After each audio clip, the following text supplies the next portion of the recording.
Yesterday, we discussed some of the details about Haktorah in a Karban Ola, which is Kula Khalil. We include the entire animal, meaning even the rush and the or. The only exception was the Gidan Noshe, and that's left out. And that's chucked into the Deshen.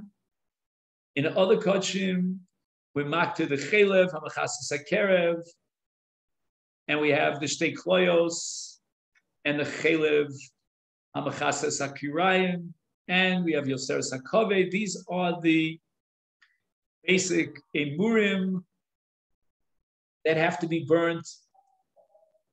With regard to the other kodshim, we differentiated as far as aliyah is concerned between different types of animals.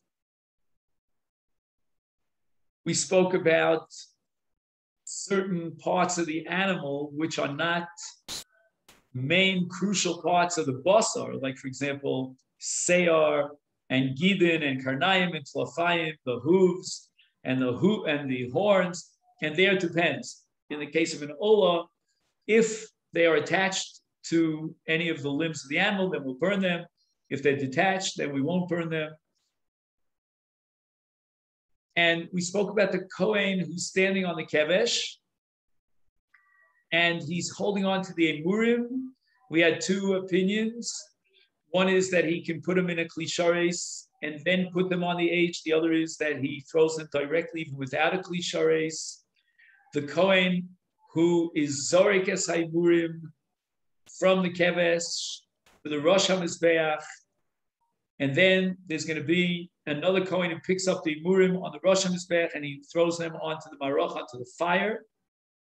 We pointed out yesterday that the Pasuk, V'asisa olasecha habasar v'adam, is going to teach us an equation, a hekesh between basar and dam.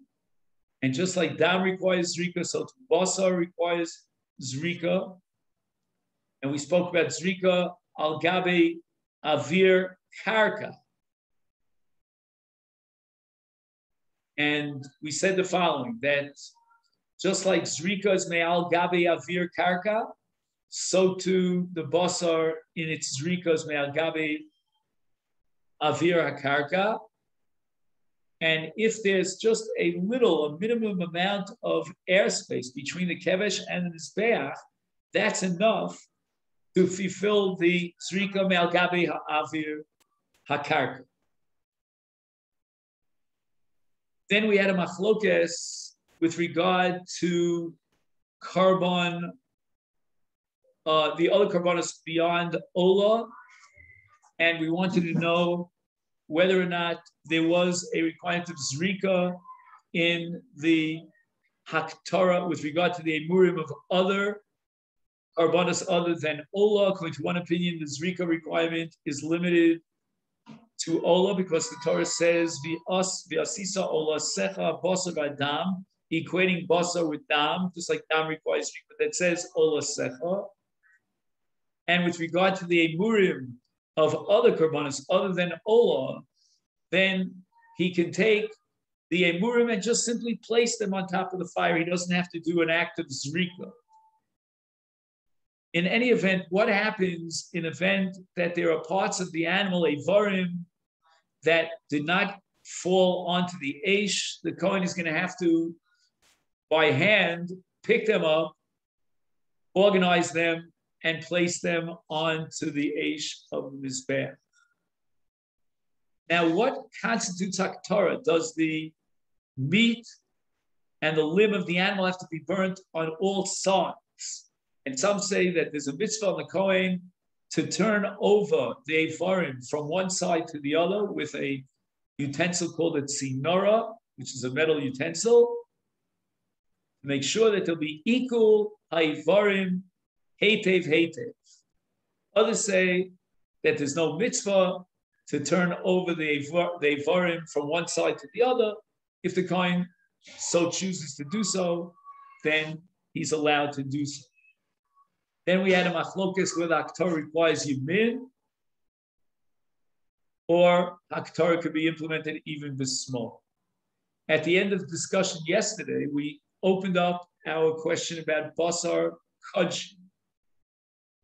After the Aktar say murim, which is matir the achilas basar, so in the case of kodshim, the kohanim will be zocher. Now they can eat the basar of the kodesh kadoshim once the emurim were burnt on the mizbeach.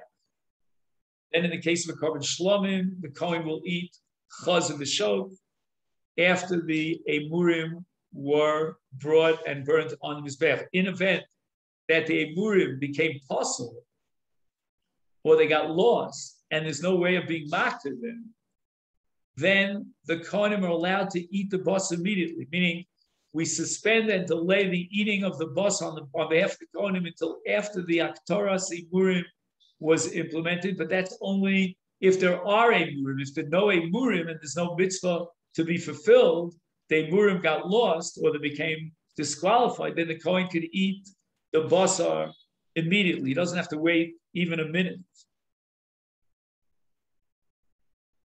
Now, all this applies to basar shakohanim, which are part of the process of kapara. What about the basar that's eaten by the bailim?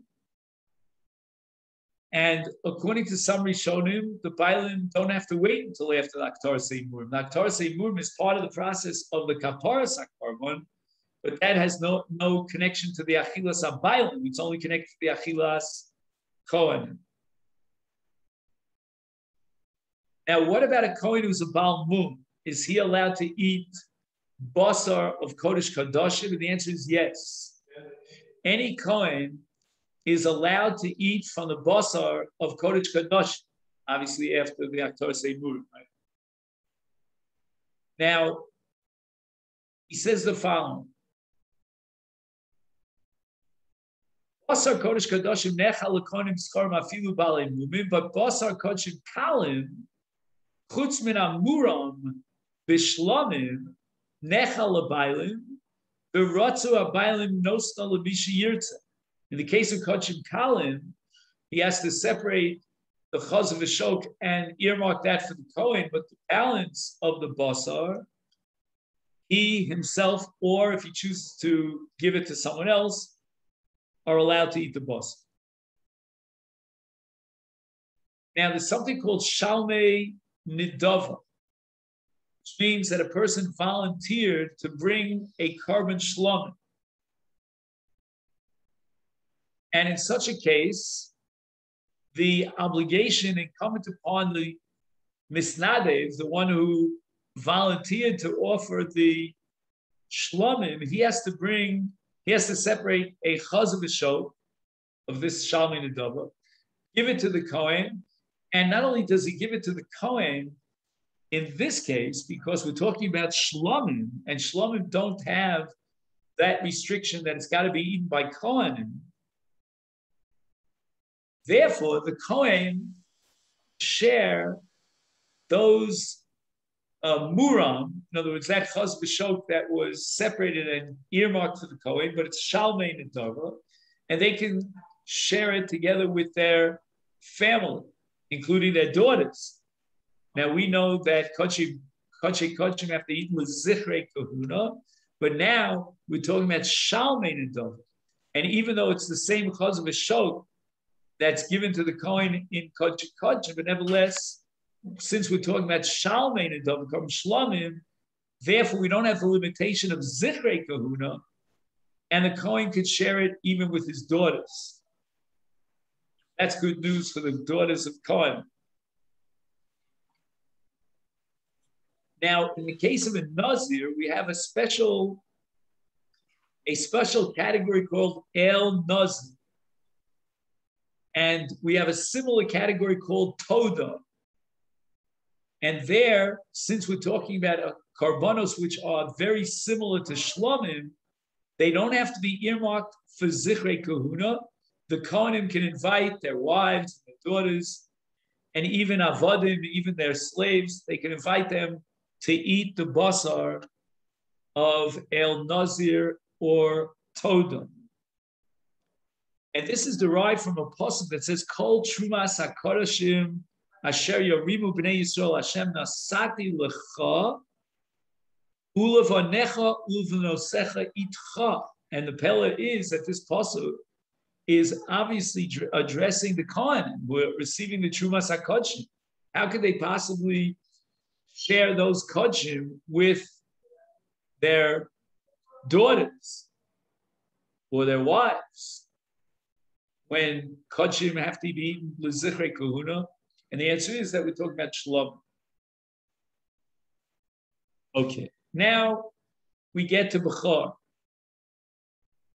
Bechar, the Torah says, "Ubesaram yelecha lach," meaning for the Kohen, "kechazei atnufa keshok hayamin lecha yeh." That means the Torah is telling us that the basar of Bechar is earmarked for the Kohen, and only for the Kohen. You would have said, well, Bechar should be similar to Shlamim. We have here a machlokas rishonim. According to one school of thought, im nechal gam lekahunos nekevos, kanos nekevos, kechaz of the shok shel Shlamim. Which means that since we already established that with regard to a korban Shlamim, we are not limited to Zichrei Kahun, but rather we can give the basar of Shlamim to Kohanos, meaning Nekevos, just like Chaz B'Shok of Shlamim. And therefore, we're going to conclude that Bechar, which is fundamentally Shlamim, could be eaten not just by Kohanim, but also by Nesheim or Bitam, Noseim. According to another school of thought, however, Eino Nechal El Lekonim Zcharim Kibasar Chatos V'Yasham. The status of Bechar is equivalent, according to this opinion, to that of Kodshim. Which is very strange because parts of the Bechar could be eaten even by Yisrael, but nevertheless, the essence and the category of the Karban as a Bechar is Kodshim, which means that it's Nechal Zichrei Kahuna and Zichrei Kahuna exclusively, like Chatos V'Yasham. We don't have the option of introducing the Nekevos into the Achilas Kohanos because we're not going to classify the Bechar as a Korban Shlamim, but rather as a Korban Kodshim like Chatos V'Yasham, where that part of the Korban that's going to be eaten by the Kohen can only be eaten by Zichrei Kahuna and not by his wife. So again, if we wanted to take up a separate branch of Kodshim, it would be Bechar.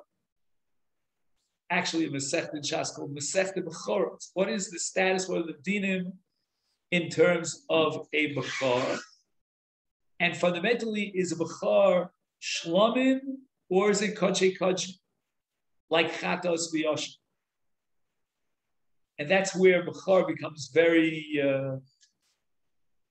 problematic. In other words, very ambiguous exactly how to classify. But here we see that Bechar is clearly being classified as Kodshim, as Osham and Chatos. It's Nechal only the Zichrei Kahuna, and not Mishosar. Now this brings us to page Yud Beis, and the Gemara says, one second, Yudalim it says.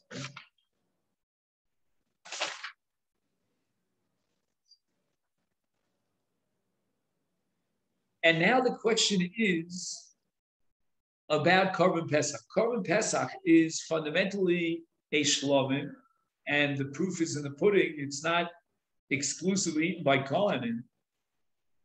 But on the other hand, it goes way beyond Shlamim, because in Korban Shlamim, there are parts of the animal that has to be given to the Kohen. There are parts of the animal that the Bailam will eat. In the case of Korban Pesach, the entire basar, the entire Korban, will be eaten by the Bailam. Now, who are the Bailim in the case of a Korban Pesach? And the answer is, if you recall when we were learning Pesachim, it's the Minuyim, those who are Manui on the Korban Pesach.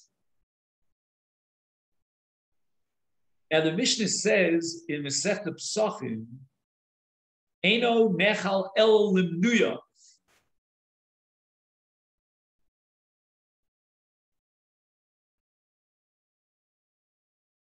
Are we talking about an Itzer of Shalol limnuyav?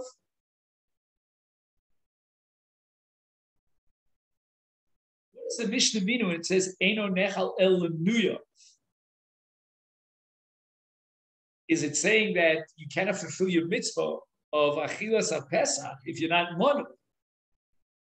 Or is it going even beyond that to say that if you're not money, it's awesome for you to eat from the Korban Pesach? That's a great machlokas Rishon. Basar Kodshim, Chazav V'Shok, Shel Shlomim, V'amura min atoda the Nazir, Mischalek l'konim beis av shel yom hakrovas hakorban shehoyu ru'uyim la'achila b'shas hakrovas hakorban. Any Kohen who is roy to eat this kodshim, the part that is designated to the Kohen, or Chazon Meshok in the case of Shlomim, it says, if the Kohen was roy la'achila at the time that they were makriv the korban, then he's allowed to eat from the basar korban.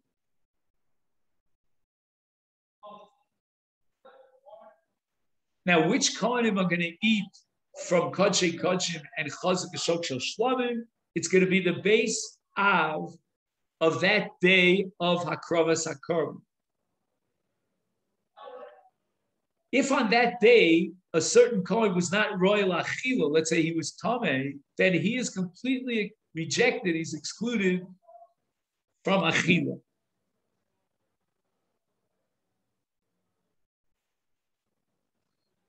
Now it's very interesting that as a general rule, the Bailim will decide who will eat from the basar.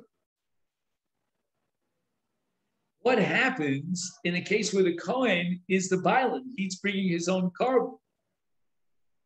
So korban, Kohen shehikriv es karbano hu atzmo zocha b'chol basar. We don't reflect back onto the base av, which Kohanim are on duty on that particular day, the day of Hakrova. No, we give the Bailim, in this case the Kohen, first shot at being makar of the korban and being zoche in the achilas basar korban. That's his right and jurisdiction. Shenemar, Pasuk says at the beginning of Bamidbar, for each eskarashov lo you. So we can completely cut out the base av because the Kohen himself is bringing his own korban. Now, with regard to Kohanim eating the basar, we have a pasuk that says v'achlu osam asher kupar b'hem, and there's a mitzvah say incumbent upon the Kohanim to eat the basar of chatas and asham.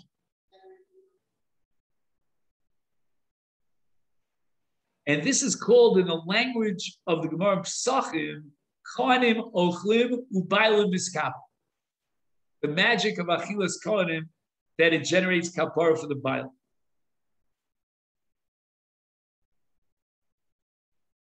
Now here he has a chiddush from Rav Shach, who is the Rosh Hashiva in Panovich. Rav Shach says, quote, Eina kavana b'zeh shachilas hakohanim hakeves b'kaparas habaylim. When it says, Kohanim ochlim u'baylim miskaprim, don't misinterpret this to mean that until the Kohanim eat, there's no kaparas baylim. The kaparas baylim is contingent on the achilas hakohen. That's not true. Sharei mishas rika kvar nisratzu habaylim. Already at the moment of zrika, way before the achila, the carbon was clinched and validated, and this kaparsa bailim through zrika. Zrika is the clincher of kaparsa carbon. Ella mitzvah aleim lecho ubailim miskaprim. There are two elements here to the achilas hakohanim, which is called bailim kohanim ochlu ubailim miskaprim. One is lichatchila. All things are ideal. The Kohen should be eating the basar. And number two, the kapara of the carbon is completed by the achilas hakohen. Again, when I say completed, lafuke, critical, likuva. It's not likuva. And the bailim will be miskaprim even in the absence of achilas hakohen. But one thing you have to grant, that the achilas hakohanim enhances the kapara. The kapara is, let's say, 90%, and now through the achilas hakohen, I'm just giving you an example, we add another 10%. Bingo.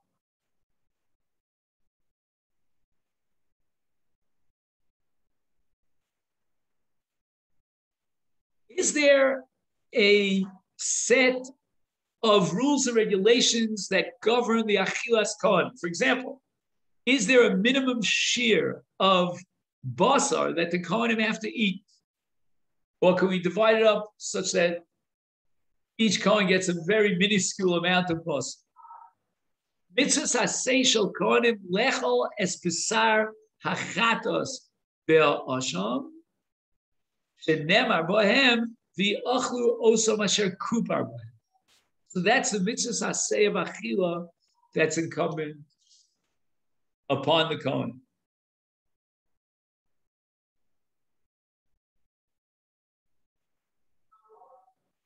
Now, if the Torah is saying v'achlu osam, requiring achila, then we have a principle called ein achila pachos mikizayis.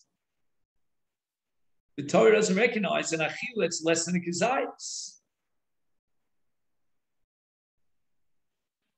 So does that mean the kohen is to, again, he has to eat a minimum of kizayis to fulfill achila, but is that enough? He ate one kizayis, what's going to happen to the rest of the basar? It's going to become nosa. You're not allowed to be, right? Also, siru b'menuad boker. But on the other hand, you're telling me he's only required an achila, which is a kizayis. So apparently, there are two different mitzvahs that overlap. There's a chovas gabra b'maisa achila that's incumbent upon the kohen, and for that, all he needs is a kizayis. Then there's another chov in the chefts of the carbon that there shouldn't be no sar. The carbon has to be eaten within its allotted time.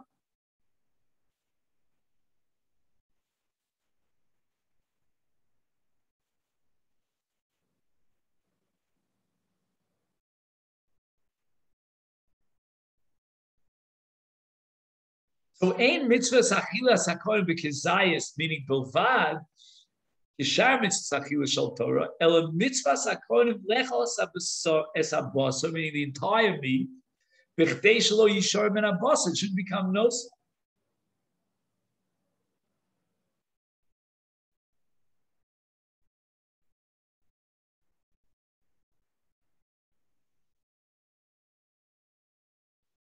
But I would say that there's a fundamental difference between the first kizayis and the rest. The first kizayis is a mitzvah incumbent upon the kohen. The second, beyond that kizayis, that obligation is really part of, shall we say, avodas hakorbanos or covered kodshim. We're not allowed to violate the holiness of kodshim by letting the basar become nosar.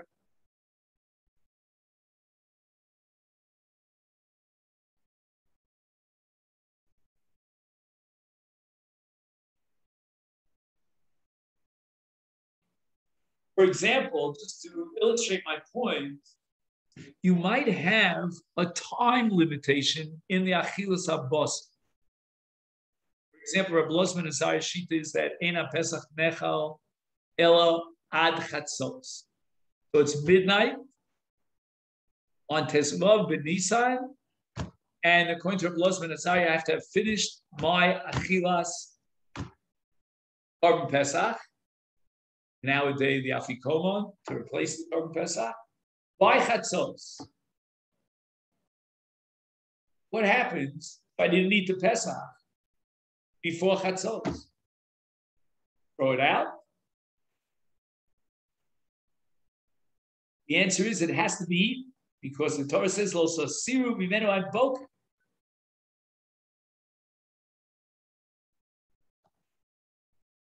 But I'm not sure if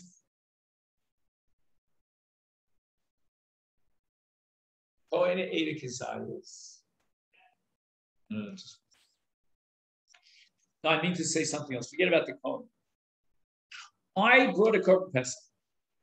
I'm obligated in the mitzvah of the Achlu es habasa b'layla zeh, and I must fulfill my mitzvah of achilas kezayis min ha-Pesach minimum, according to Rabbi Lozman Azariah, ad chatzos. What do I do after chatzos? There's meat of the Korban Pesach still laying around. We should have avoided it. We should have eaten up all the meat, but we didn't. So the shirayim of the meat past chatzos, what do you do with it? The mitzvah of Korban Pesach is already terminated with chatzos, according to Rabbi Lozman Azariah. But the answer is there's a second mitzvah, not to allow the boss of the carbon to become nosar. And it only becomes nosar with daybreak. Ad boker, the Torah says.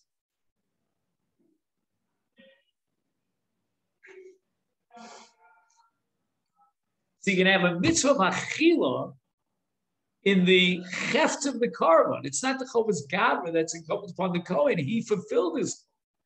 Again, I made the same mistake again over and over. Not the Kohen, I mean the Bailam, right? So it's my Korban Pesach. I fulfilled my obligation. I ate a kazayas. I ate a kazayas matzah. I ate a kazayas Pesach. All's good. Everything's fine. But I have a responsibility to make sure that the carbon does not become nosar.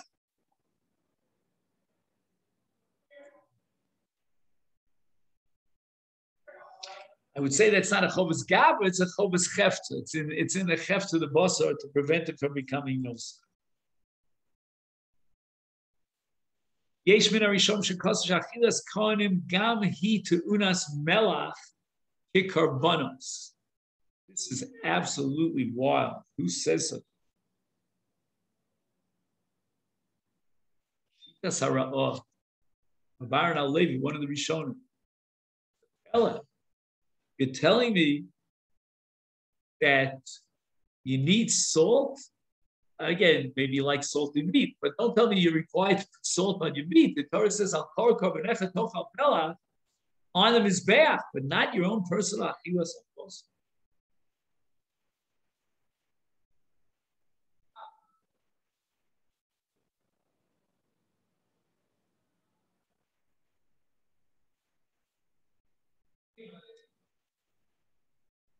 See if anybody tries to make sense out of this. Oh, no, he doesn't have anything. He tells you to look in the Chassam Sofer.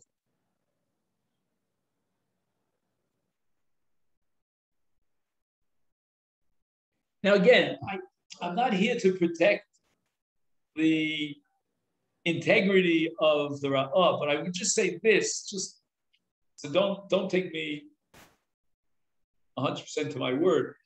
But since v'yachlo sama shakubar b'hem, kohanim ochlim u'bailam miskaprim, and we said that although the kapara is 90%, we need the achilas hakohen for the last 10% to be mashlim the entire picture of kapara.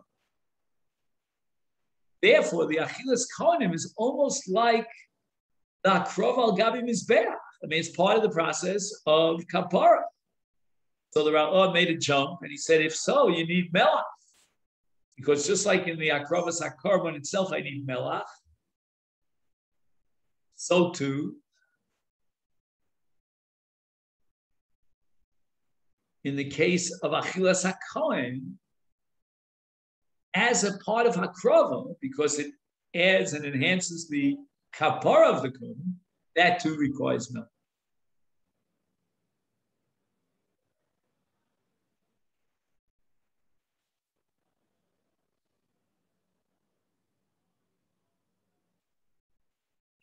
Now, we asked if there are any details and rules that guide and that are requirements have to be fulfilled with regard to the mitzvah of achilas habasar. And we mentioned the kezayis.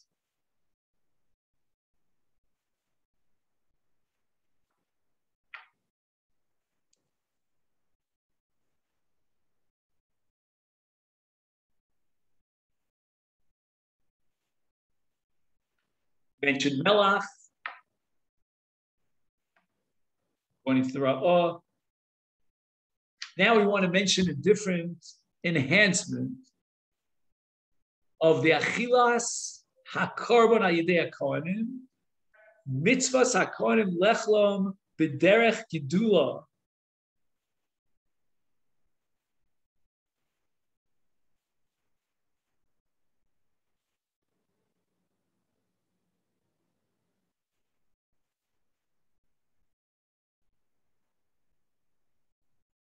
So what is this derech gidula? He says tzluyim, shlukim, or mevushalim. Yerashoy loses kavlinin af min achulin. So there's a halacha of kigdula samalachim, derech gidula. It's derived from the pasuk, Bamidbar Yudches, lechol Kodshim b'nei Yisrael, lechanes hatim lemoshcha, etc. Lemoshcha means ligdula.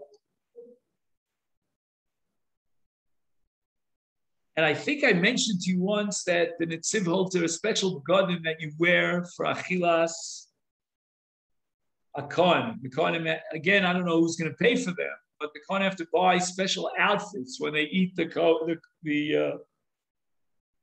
basar HaKodshim. And all this is based on Lamoshcha L'Gdula. If we had time, which we don't, I would look up the Zmiris of Leil Shabbos. I think there's a mention there of Lamoshcha.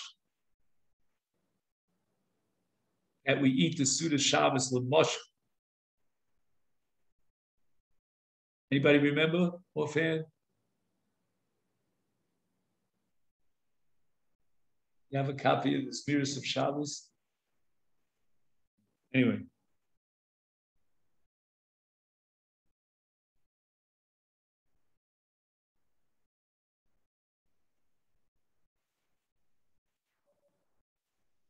Now, is there another requirement that the Kohen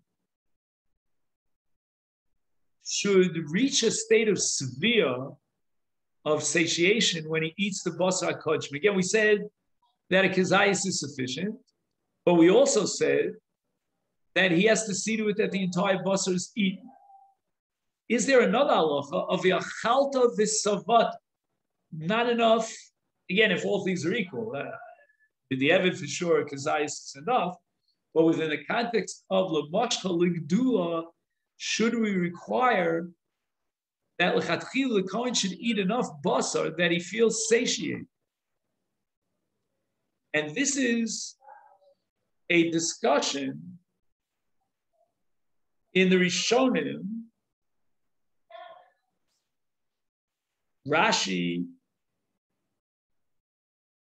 Rashi's of the opinion that if he only gets a small amount of volume of basar, and it's not enough to reach severe, he should be mashlim by eating basar chulin. So that basar kodshim will be eaten le-sova. And if you know a little bit about the afikomen and the whole sugi of afikomen, it's all about le-sova. That's why we eat it at the end of the meal, so it brings us to a state of satiation. All too often, it's an achila gas, it was so full from the meal.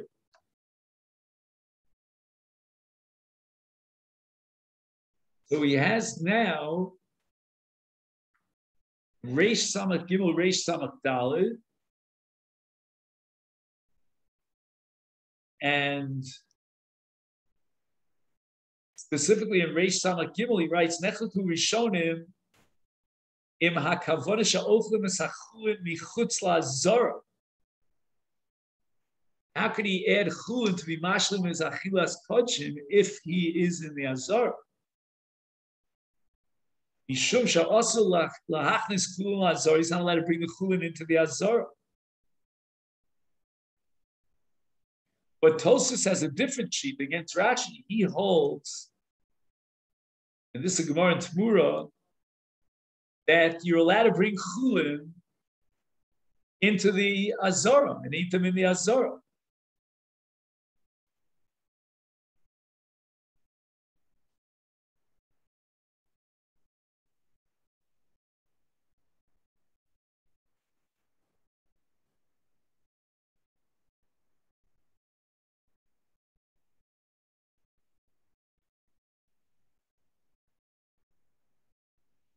Now, how could you bring chulin into the azara? I don't get it.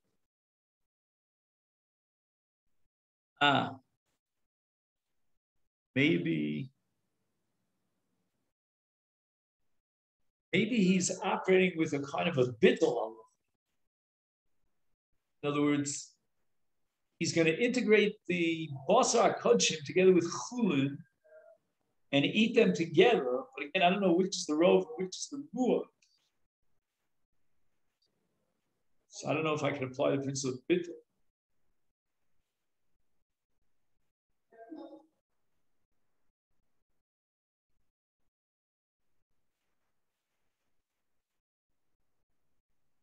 Apparently, Tosfos holds that the mitzvah of achila, the ochlu osam, and coming upon the kohen, is a matir for bringing chulin and eating it in the azar.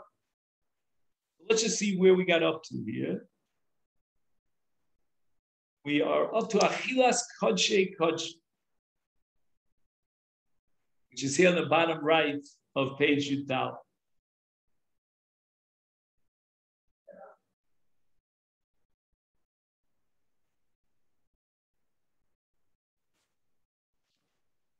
Okay, then I think, Steve, we're going to have to tomorrow maybe copy more. I don't know. Do you have test 12? I don't seem to have test 12.